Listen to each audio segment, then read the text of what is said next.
Seiichi is a second-year high school student that found himself in another world. There he is embraced by a nude, red-haired beauty that declares her love for him, asking him to marry her. This overwhelms Seiichi, and he starts remembering how he got into this situation.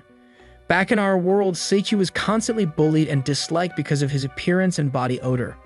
One day in school before the lectures began, a voice over the intercom addressed his entire class. It introduced itself as God and announced that they will all be transported into another world, where they will become heroes.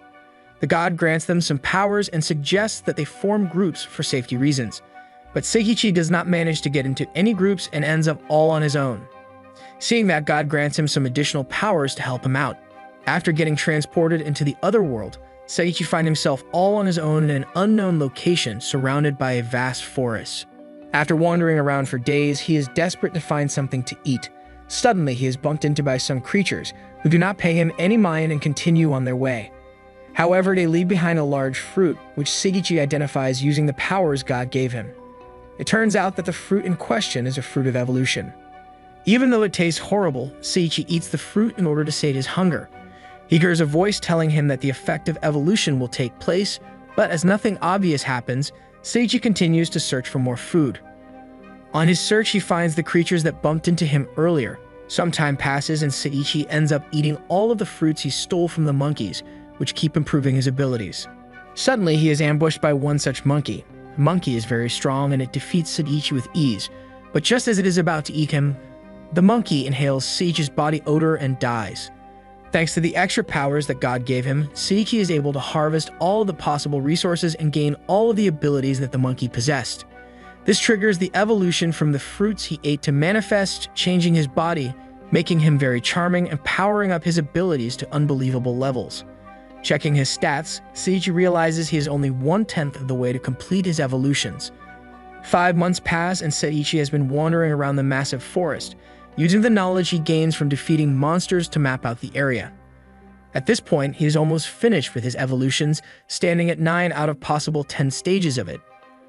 While he's inspecting his stats, Seiichi is attacked by a pack of monkeys who are led by a reddish-pink gorilla. The gorilla wants to fight Seiichi because he is strong. With no other option left, he fights against the extremely powerful gorilla. During the fight, the gorilla is impressed by his strength, so much that it begins falling for Seiichi. Introducing herself as Saria, the gorilla goes all out against him. Even all the evolutions he went through are not enough to overpower Saria. With no other options left, Seiichi decides to try and take her out with his body odor. But instead of defeating Saria, this only makes her fall for him even more. Deciding that she wants him as her mate, Saria picks up Seiichi and carries him to her lair. There she keeps pampering him, trying to make him become her husband. But Seiichi is disgusted by the idea of marrying a gorilla, completely declining all of her advances. From conversing with her, Seiichi learns that she was ordering the other monkeys to gather the fruits of evolution for her. Her plan was to give those fruits to her future husband, but someone stole them. Seiichi decides to be honest, so he reveals that he stole and ate them because he was starving. Saria quickly forgives him for doing that, but warns him that if anyone eats 11 of those fruits, they die. Seiichi is glad he learned that, as at this point he ate exactly 10 of them. Saria leaves her lair to go hunting, which gives Seiichi a chance to run away. In the meanwhile, the other students that got summoned into this world are all at the same place, the Kaiser Empire. There the king has ordered them to prepare to fight the demon lord, as that is their purpose in this world. Running away from Saria, Seiichi decides to head for the unexplored section of the forest which monsters shy away from. Saria notices where Seiichi is going, tries to stop him, but he does not listen. Instead, he keeps going and enters an ominous dungeon. Inside of the dungeon, he meets the Dark Lord Xenos, who is a skeleton. He is disappointed that the first human to stumble across his tomb is a weakling. Just as Xenos is about to kill Seiichi, Saria jumps in the way and protects him with her body. The blow brings Saria down, and only her ability to stay alive a bit longer after suffering a fatal blow is what is allowing her to hold on. Seiichi rushes to her side, realizing just how important he was to her. With tears streaming down his face, he apologizes for treating her so harshly just because she is a gorilla. Seeing that, Xenos mocks Seiichi for being in a relationship with a gorilla, but Seiichi lashes out at him, declaring that he indeed loves Saria, as she has treated him with nothing but care and affection. Enraged by Saria's imminent death, Seiichi musters all of his powers and somehow manages to get through Xenos' defenses, bringing him down. Before disappearing, Xenos is embraced by the spirit of a girl in a maid uniform, and he thanks Seiichi for showing him true love. Returning to Saria's side, Seiichi kisses her just as she is about to disappear, but instead of disappearing, the glowing light that engulfs her evolves her into her final evolution. It is then that she takes on the appearance of the beautiful, red-haired human girl from the beginning. Thanks to Seiichi's abilities, he's able to acquire all of the powers that Xenos had, as well as learn of his past. It turns out Xenos was a noble who got betrayed by his emperor about 1500 years ago. Seiichi and Saria are glad that they managed to put his spirit to rest at last. Suddenly, the final evolution is triggered in Seiichi as well, and his stats become even higher. Seiichi decides to leave the forest and explore the world, and Saria is happy to accompany him on his journey. Suddenly, a small sheep-like creature in a suit appears before them, introducing itself as Mr. Sheep. He congratulates them on clearing the dungeon and gives them a few rewards. Before leaving, he teleports them out of the forest so they can go on their next adventure. Seiichi decides to head for the nearest town and join the Adventurers Guild together with Saria, as that will help them get a proof of identification, which he will need if he is to find his former classmates.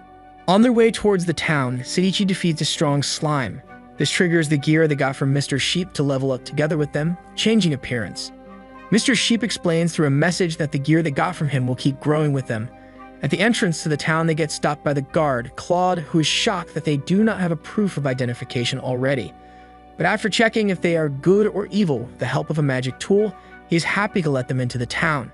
However, he tries to discourage them from going to the Adventurers Guild, telling them that they should not make any hasty decisions. Once Seiichi and Saria find the Adventurers Guild, Seiichi realizes what Claude meant. It turns out that the Adventurers Guild is full of perverts with different kinds of kinks. Just as the two of them are about to leave, the guild master of the Adventurers Guild, Gussel, appears before them. He is quite obsessed with his own muscles and is constantly striking into poses while he speaks. He ushers them into the guild, where the blonde receptionist, Eris, helps convince them to register with the guild.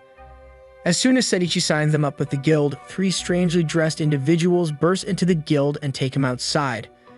Once they notice how charming Seiichi is, they want to do dirty things to him, stating how this is part of the initiation. But he is more than capable of getting away from them. Returning to the guild master is surprised that he managed to escape from the notorious trio. In order to see if the two of them have what it takes to become adventurers, they are assigned a rank adventurer to supervise them while they finish a few tasks. The adventurer in question is a lady with short white hair named Altria. Altria is unhappy about that arrangement, but ultimately Gussel manages to convince her to go along with it. One of the tasks is to help around the orphanage, so Saria takes that one on by herself, while Altria and Seiichi head on to the next one on their own. Seiichi's task is to demolish a run-down building, but as soon as he gets in the ruin, it collapses on top of him. Altria panics and tries to dig open a path towards where Seiichi was. While doing so, she remembers how she is always surrounded by misfortune, and it always rubs off on those around her. However, thanks to Seiichi's overpowered stats, he is able to get out of this predicament completely unfazed.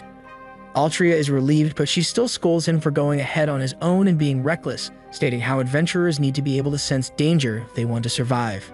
Meanwhile, other students that got summoned to this world are busy doing basic combat training with each other.